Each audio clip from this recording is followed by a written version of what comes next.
কিন্তু আজকে চিন্তা করে দেখেন, এতদিন ডাকলেন না, এখন আপনার প্রয়োজন পড়ছে, এখন তাদেরকে আপনি ডাকতেছেন।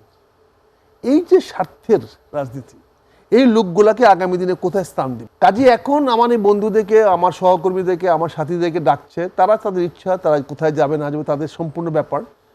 কিন্তু আজকে চিন্তা করে দেখেন, এতদিন ডাকলেন না, এখন আপনার প্রয়োজন পড়ছে, এখন তাদেরকে আপনি ডাকতেছেন। এই যে স্বার্থের রাজনীতি, এই লোকগুলাকে আগামী দিনে কোথায় স্থান দিবেন?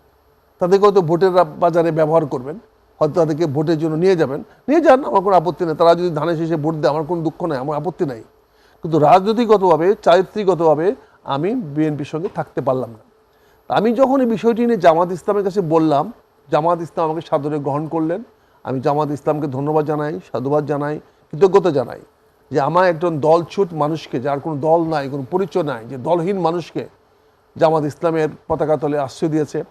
এবং আমি দেখলাম জামাত ইসলামের আদর্শগুলোকে আমার কাছে মনে হলো, আমি বাইরের থেকে অনেক কিছু শুনেছি ওদের মধ্যে, জি অনেক কিছু শুনেছি, কিন্তু এসে যখন কথা বললাম, তাদের গঠনতন্ত্র পড়লাম, তাদের কাউকে বললাম, তখন দেখলাম তারা স্বাধীনতা যুদ্ধের বিরোধী নয়, তারা মুক্তিযুদ্ধের বিরোধী নয়, তারা পাকিস্তানের সঙ্গে সহযোগিতা করেছে।